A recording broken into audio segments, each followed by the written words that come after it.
നമസ്കാരം, എല്ലാവർക്കും സ്വാഗതം. ഇന്ന് നമ്മൾ സംസാരിക്കാൻ പോകുന്നത് വളരെ പ്രധാനപ്പെട്ട ഒരു വിഷയത്തെക്കുറിച്ചാണ്: മനുഷ്യാവകാശങ്ങൾ.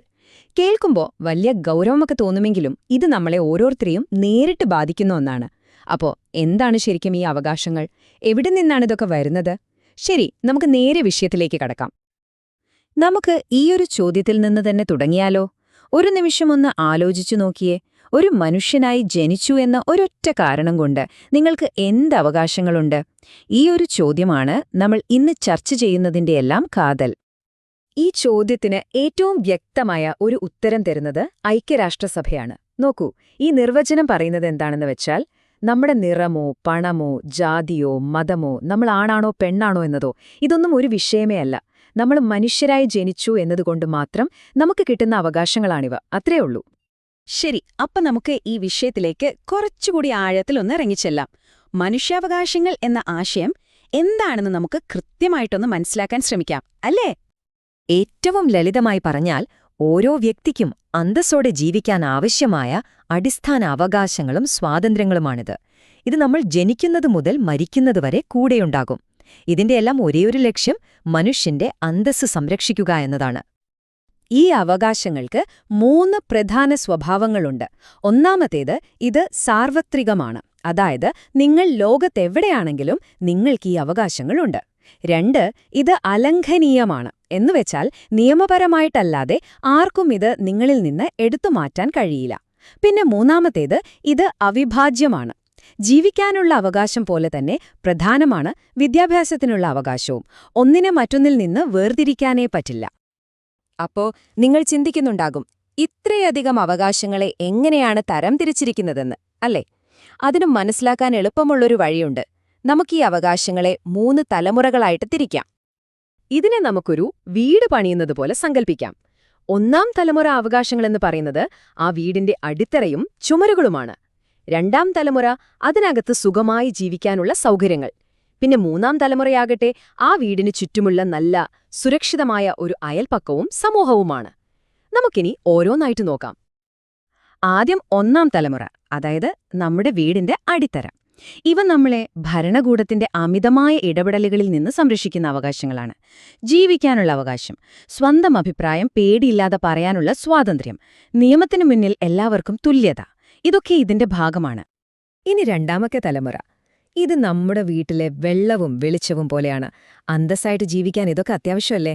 നല്ല വിദ്യാഭ്യാസം, ആരോഗ്യം, ജോലി, സാമൂഹിക സുരക്ഷ, അങ്ങനെയുള്ള സാമ്പത്തികവും സാമൂഹികവുമായ അവകാശങ്ങളാണ് ഇതിൽ വരുന്നത്. 3-ാം തലമുറ അവകാശങ്ങൾ നമ്മുടെ വീടിനു ചുറ്റുമുള്ള ഒരു നല്ല അയൽപക്കത്തെ ഉറപ്പാക്കുന്നു. ഇവ ഒരു വ്യക്തിക്കു വേണ്ടി എന്നതിനേക്കാൾ ഒരു സമൂഹത്തിന്റെ മൊത്തമുള്ള നല്ലതിനു വേണ്ടിയുള്ളതാണ്. ഉദാഹരണത്തിന്, ശുദ്ധമായ വായു ശ്വസിക്കാനും നല്ലൊരു പരിസ്ഥിതിയിൽ ജീവിക്കാനും സമാധാനത്തോടെ കഴിയാനുമൊക്കെയുള്ള അവകാശം. ഓക്കെ, അപ്പോ ഈ പറഞ്ഞ അവകാശങ്ങളെല്ലാം എവിടെയാണ് നിയമപരമായി രേഖപ്പെടുത്തിയിരിക്കുന്നത്? ആരാണ് ഇവയൊക്കെ നമുക്ക് ഉറപ്പു നൽകുന്നത്? അതിനായിട്ട് അന്താരാഷ്ട്ര തലത്തിൽ തന്നെ ചില പ്രധാനപ്പെട്ട രേഖകളുണ്ട്. ഇതിന്റെയെല്ലാം തുടക്കം 1948-ലെ സാർവത്രിക മനുഷ്യാവകാശ പ്രഖ്യാപനത്തോടെയാണ്. അതായിരുന്നു ആഗോളതലത്തിലെ ആദ്യത്തെ വലിയൊരു ചുവടുവയ്പ്.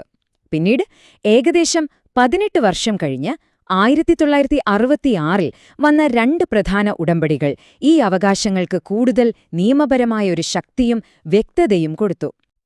ഈയൊരു കാര്യം പ്രത്യേകം ഓർത്തുവെക്കുക. ഈ പറഞ്ഞ 3 രേഖകളും ഒരുമിച്ച് ചേർന്നാണ് അന്താരാഷ്ട്ര മനുഷ്യാവകാശ ബിൽ എന്നറിയപ്പെടുന്നത്. ലോകമെമ്പാടുമുള്ള മനുഷ്യാവകാശ നിയമങ്ങളുടെയെല്ലാം അടിസ്ഥാനം ഇതാണ്. ഇതുവരെ നമ്മൾ എന്താണ് മനുഷ്യാവകാശങ്ങളെന്നും അതിന്റെ നിയമവശങ്ങളുമൊക്കെ സംസാരിച്ചു. ഇനി എന്തുകൊണ്ടാണ് ഇത് നമ്മുടെയെല്ലാം ജീവിതത്തിൽ ഇത്രയധികം പ്രാധാന്യം അർഹിക്കുന്നതെന്ന് നോക്കാം. നോക്കൂ, മനുഷ്യാവകാശങ്ങൾ വെറും നിയമങ്ങൾ മാത്രമല്ല, അത് മെച്ചപ്പെട്ടൊരു സമൂഹത്തിന്റെ അടിത്തറയാണ്. ഇതോരോ വ്യക്തിയുടെയും അന്തസ്സ് സംരക്ഷിക്കുന്നു, നമ്മൾ ആരാണെന്ന് ഭയമില്ലാതെ ജീവിക്കാൻ സഹായിക്കുന്നു, സമൂഹത്തിൽ വിവേചനം തടഞ്ഞ് എല്ലാവർക്കും നീതി ഉറപ്പാക്കുന്നു. എന്തിന്, രാജ്യങ്ങൾക്കിടയിൽ സമാധാനം നിലനിർത്തുന്നതിൽ വരെ ഇതിന് വലിയ പങ്കുണ്ട്. ഈ അവകാശങ്ങളെല്ലാം നിയമപുസ്തകത്തിലുണ്ടെങ്കിലും ലോകമെമ്പാടും അവ യാഥാർത്ഥ്യമാക്കുന്നതിന് ഇന്നും ഒരുപാട് വെല്ലുവിളികളുണ്ട് എന്നതാണ് സത്യം. ദാരിദ്ര്യവും അസമത്വവുമാണ് ഏറ്റവും വലിയ വെല്ലുവിളികളിലൊന്ന്. അതോടൊപ്പം ലോകത്തിന്റെ പല ഭാഗങ്ങളിലും ഇന്നും പലതരം വിവേചനങ്ങളുണ്ട്. യുദ്ധവും രാഷ്ട്രീയപരമായ അടിച്ചമർത്തലുകളും മനുഷ്യാവകാശങ്ങൾക്ക് വലിയ ഭീഷണിയാണ്. ഏറ്റവും സങ്കടകരമായ കാര്യം എന്താണെന്ന് വെച്ചാൽ പലപ്പോഴും ജനങ്ങളെ സംരക്ഷിക്കേണ്ട ഭരണകൂടങ്ങൾ തന്നെ ഈ അവകാശങ്ങൾ ലംഘിക്കുന്നത് നമ്മൾ കാണാറുണ്ട്. അതുകൊണ്ടുതന്നെ ഇതൊരു തുടരുന്ന പോരാട്ടമാണ്. അപ്പോ ഈ വെല്ലുവിളികളെ എങ്ങനെ മറികടക്കാം? അതിനുള്ള ഏറ്റവും ശക്തമായ മാർഗങ്ങളിലൊന്ന് വിദ്യാഭ്യാസമാണ്. സ്വന്തം അവകാശങ്ങളെക്കുറിച്ചും അതിനേക്കാൾ പ്രധാനമായി മറ്റുള്ളവരുടെ അവകാശങ്ങളെക്കുറിച്ചും ഓരോരുത്തർക്കും അറിവുണ്ടാകുമ്പോൾ അത് കൂടുതൽ സമാധാനപരവും നീതിയുക്തവുമായ ഒരു ലോകമുണ്ടാക്കാൻ സഹായിക്കും. അവസാനിപ്പിക്കുന്നതിന് മുൻപ് നമുക്ക് ആദ്യത്തെ ആ ചോദ്യത്തിലേക്ക് മടങ്ങിവരാം. മനുഷ്യാവകാശങ്ങൾ എന്നത് എല്ലാ മനുഷ്യർക്കും നൽകപ്പെട്ട ഒരു വാഗ്ദാനമാണ്. ആ വാഗ്ദാനം ഒരു യാഥാർത്ഥ്യമാക്കാൻ നമുക്ക് ഓരോരുത്തർക്കും എന്ത് ചെയ്യാൻ കഴിയും? ഇതിനെക്കുറിച്ച് ചിന്തിക്കാനായി ഈ ചോദ്യം ഞാൻ നിങ്ങൾക്ക് വിട്ടുതരുന്നു.